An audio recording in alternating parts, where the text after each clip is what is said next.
Welcome back to Banging the Can, the Houston sports show that does not apologize for championship rings and tings, presented by Bolen Media. I am your host, Ross Bolen. And before we get into this, let me just say, I love the Houston Rockets, okay? I was a little boy, a young lad, just 7 years old when the Rockets won their first NBA championship, bringing our first ever major sports championship to the city of Houston. And I've been in love with the team ever since. I did a Glamour Shots photo shoot in the mall with my little brother when I was 10 and he was 5, where I was wearing a Hakeem Olajuwon jersey and he was wearing a Clyde Drexler jersey, okay? There has not been an era in this team's existence where I did not pay very close attention to exactly what was happening. I had NBA League Pass during the Kevin Martin era, where he was the biggest offensive weapon we had on our team, for shit's sake. So I'm not a fair weather fan, and I just want to say that up front. But right now is undoubtedly the lowest point in the history of the Houston Rockets franchise. We've lost 12 consecutive games. We have not won a game in the year 2023. Our last win came on December 26th of 2022 against the Chicago Bulls. And just to recap, we won 17 games during the 2021 season. We won 20 games during the 2022 season. We have won 10 games this season with just 37 games remaining to play.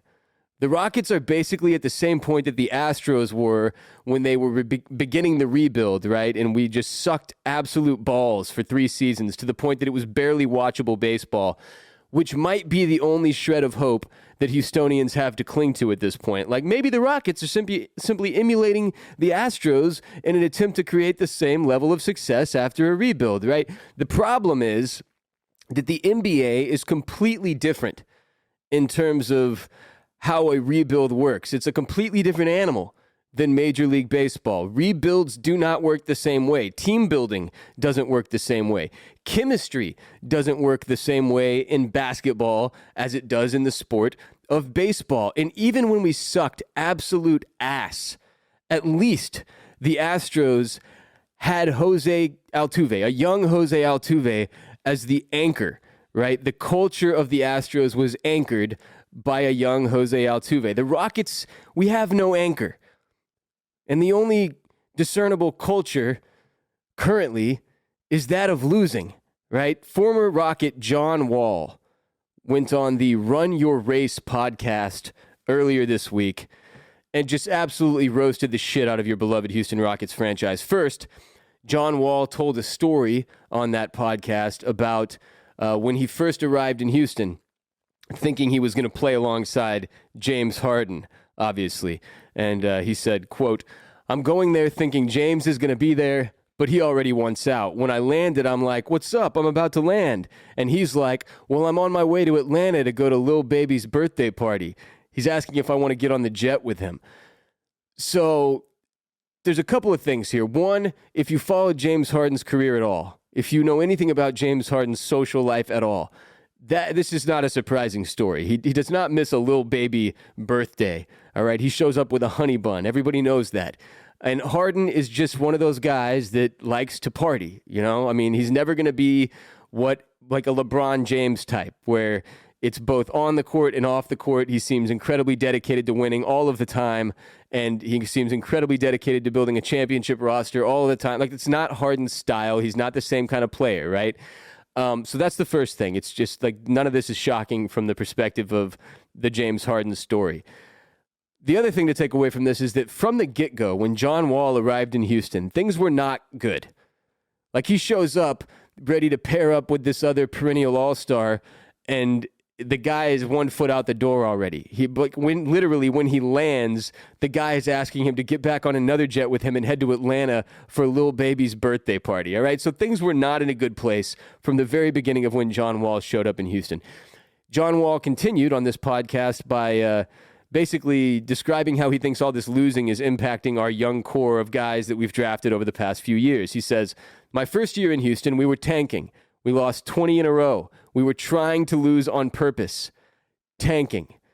So that's a pretty strong accusation to throw at the Rockets, just because tanking is obviously frowned upon by the association. They literally levy fines against teams that are accused of tanking.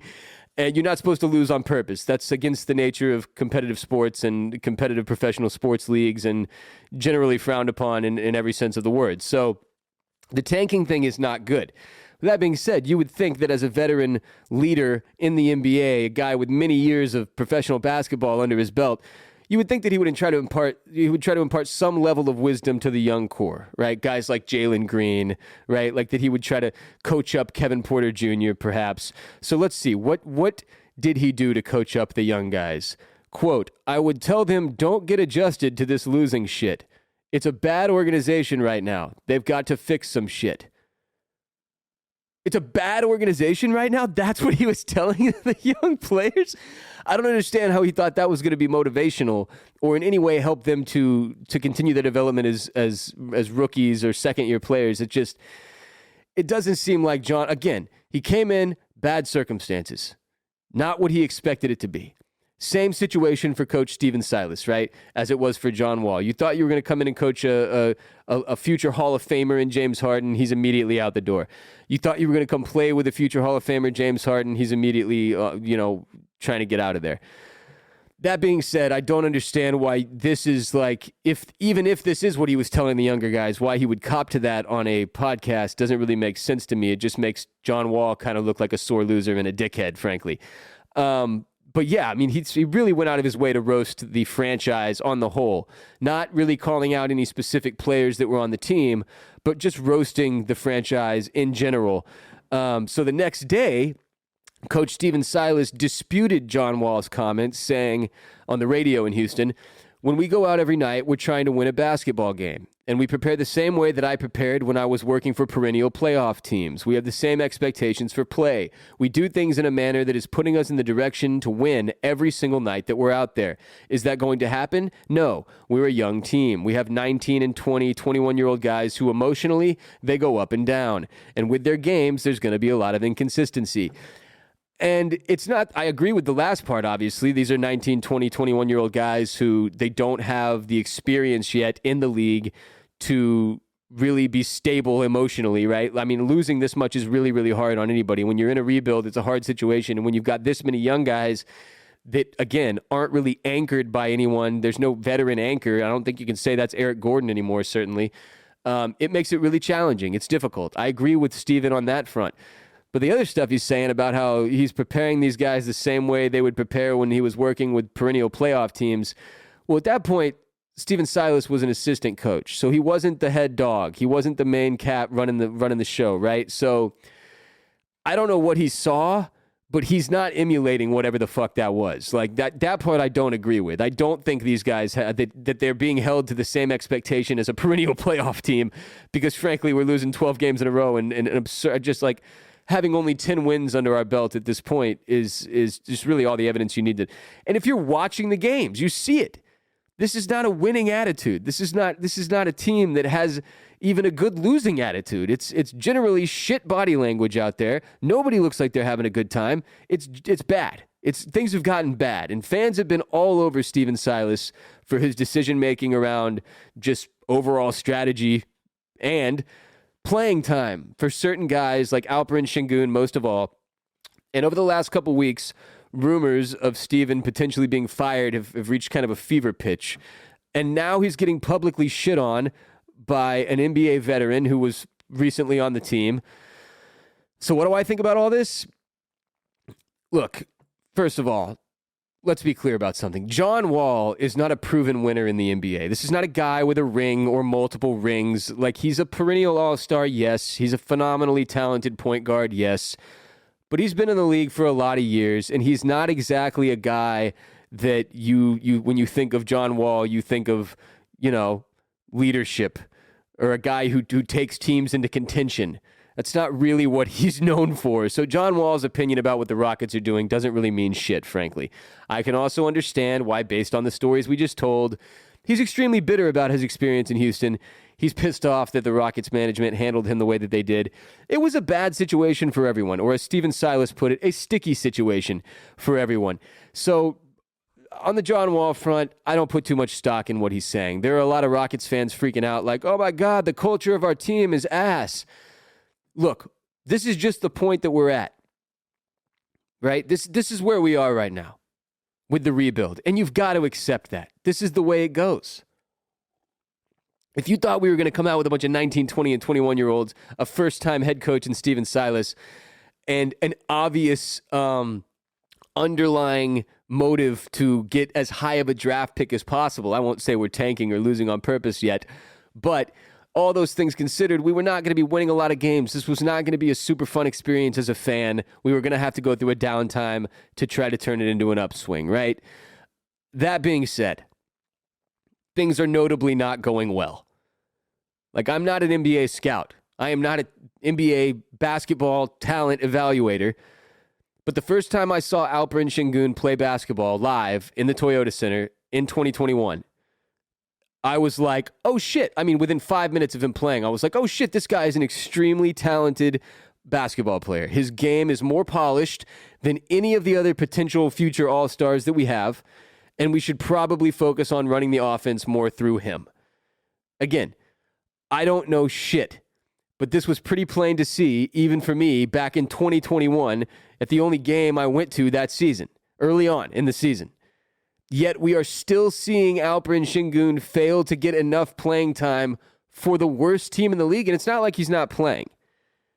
But it just doesn't make sense. Like, his minutes are up. Last season, he averaged 20 minutes a game, and it was like, what the fuck is happening? Steven, are you serious right now? This year, he's up 7 minutes. He's just over 27 minutes per game.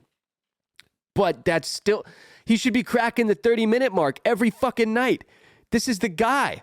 I mean, at least he's the guy right now that looks like he has the most potential. I don't understand why he isn't getting more playing time. Like, why the offense isn't being run through him more often.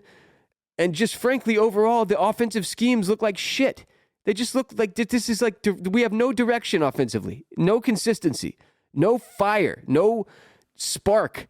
No real offensive flow that you could be proud of. Like, it just doesn't make fucking sense. Alperen Şengün, though, even for me, a nobody who knows nothing, going to one game in 2021 early in the season, I was like, that guy stands out like a sore thumb. And we've still been dealing with the issue of not getting him enough playing time. We're a fucking season and a half later. Then on Monday, this past Monday's game against the Lakers, Alperen turned in his best game of his young career, becoming the youngest Rockets player ever to record 30 points and 10 rebounds, passing Hakeem Olajuwon, breaking Shaq's record from 1993. Shaquille O'Neal, 1993, as the youngest center in NBA history to record at least 30 points, 15 rebounds, and 5 assists in a game. He finished with 15 rebounds, 6 assists, and 4 blocks on top of that. He became the youngest center in NBA history to post a triple-double. Ever. He is the only young talent on this team showing true development season to season, game to game. And he's still struggling to get 30 minutes a game? To get time that coincides with his productivity? I don't understand that.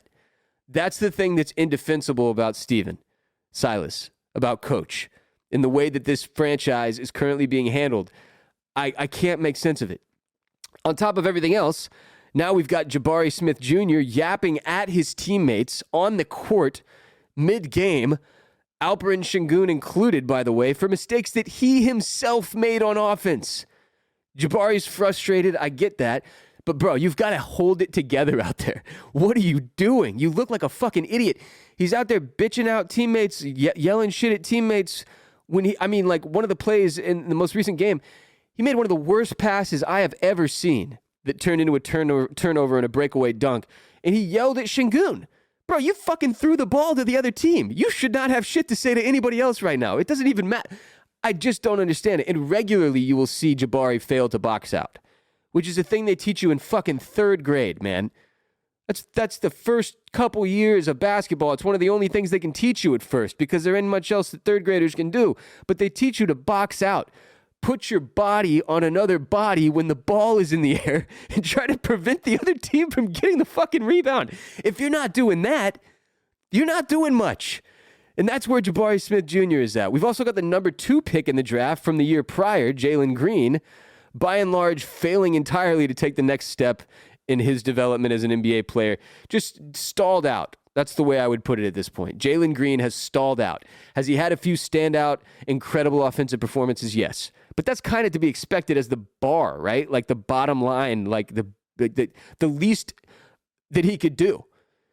And outside of that, there's just not a lot to get excited about. I mean, that's two guys right there. Jabari is the third pick in the draft last season. And during his first season, he's showing absolutely dog shit body language and leadership skills, which is not great. And then you've got Jalen Green, who's just sort of like seemingly lost the will to live. Like, it's just those two things on top of Şengün not getting enough minutes are very, very damning when it comes to talking about evaluating Coach Stephen Silas. And at this point, it's really tough to say what the fuck the general strategy is from general manager Rafael Stone. Unless, of course, John Wall's complaints about the team during his tenure still hold true, and we are indeed losing on fucking purpose, which I guess is possible. But even if you're going to lose on purpose, you better find a way to make the players as happy as possible, to build as much chemistry as possible, to instill leadership qualities in your young core, to make sure that the young core is developing as much as possible, which are all things that currently management seems to be struggling with mightily from the outside looking in. So as someone who loves the Rockets and has loved watching the Rockets his entire life, look, the whole situation fucking sucks. It sucks. This sucks. It's awful. And it's worse because it's on the back of like the Texans being the worst team in football, but still managing to not get the number one pick and just generally seeming to have no fucking direction, which we'll get to in a minute. But like, I won't lie, the Rockets being this shitty and being the worst team in the NBA is less even, it's even more painful because of where the Texans are at. The two of our three big sports teams in H-Town are at the bottom of the fucking barrel. It hurts. It makes it really challenging to keep a positive attitude. All we can do at this point as Rockets fans is pray that the draft lottery goes our way. Because, as a reminder, for the third fucking season in a row, we get to sit here and talk about how the draft lottery works. And the Rockets have, at best, a 14% chance of landing Victor Wembanyama in May's lottery. Okay, that's even if we finish the season with the league's worst record, we could still drop to as low as the number 5 pick in the draft. Right? 14% chance at number 1, which is almost guaranteed to be Wembanyama, expected to go number 1. Scoot Henderson is expected by and large to go number 2. If you need a shred of positivity, this is a draft where the top 5 in general, you're going to get a guy who is potentially an immediate impact player and perhaps a future all-star type player. So it's a deeper talent pool in the top 5 than we've probably had in the 2 years prior, comparably. So, Rockets fans, just cross your fingers and hope for the best. And remember, all of this losing will, in theory, one day lead to a lot of winning. Hopefully. Maybe. Allegedly. Today's episode is brought to you by Rocket Money. Say goodbye to last year's outdated, disorganized methods of managing your money and say hello to Rocket Money, the better way to hack your finances in 2023. Rocket Money, formerly known as Truebill, is a personal finance app that finds and cancels your unwanted subscriptions, monitors your spending, and helps you lower your bills, all in one place. Over 80% of people have subscriptions they forgot about, like that streaming service you bought to watch just one show on, or that free trial that you never even used. Rocket Money will quickly and easily identify your subscriptions for you so you can stop paying for the ones you don't want. Rocket Money makes canceling subscriptions easy as the click of a button. You simply find the subscription you don't want and you press cancel, and Rocket Money will cancel it for you. So there's no more long hold times with customer service or tedious emailing back and forth for weeks just to try to get this shit canceled. They handle it for you. Over 3 million people have used Rocket Money, saving the average person up to $720 a year. I can't tell you how much money I've wasted on unwanted subscriptions over the years. At one point, I realized I'd still been paying an annual Xbox Live membership subscription fee, and I had given away my Xbox 4 years prior. So you don't want that. That's why Rocket Money exists, baby. Stop throwing your money away, cancel unwanted subscriptions, and manage your expenses the easy way by going to rocketmoney.com/BTC. That's rocketmoney.com/BTC to support the show and get on the right financial footing for 2023. rocketmoney.com/BTC. In other Houston sports news, the Texans coaching search is underway, with the team having already interviewed several prospective coaches, including Ejiro Evero, it's the coolest name in the batch. I don't even know how to pronounce it. Defensive coordinator from the Denver Broncos. We've also interviewed Thomas Brown, assistant head coach / tight ends coach for the LA Rams. Jonathan Gannon, defensive coordinator for the Philadelphia Eagles. Shane Steichen, offensive coordinator for the Philadelphia Eagles, going after all the Eagles OCs and DCs.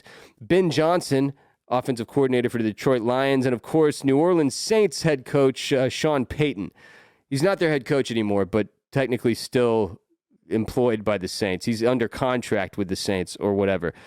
We have two people we're still expected to interview. New York Giants offensive coordinator Mike Kafka, who won't interview this week as his team is still actively in the playoffs, obviously, which is also the case for DeMeco Ryans, the San Francisco 49ers defensive coordinator, also still in the playoffs.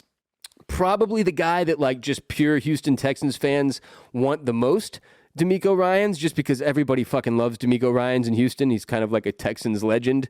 Probably one of the lesser, like, remembered Texans legends when you really go through the list. But, you know, he's not in the same tier as J.J. Watt, Andre Johnson, DeAndre Hopkins, and the like. But he's right there below them, DeMeco Ryans, and an all-time favorite Houston Texan.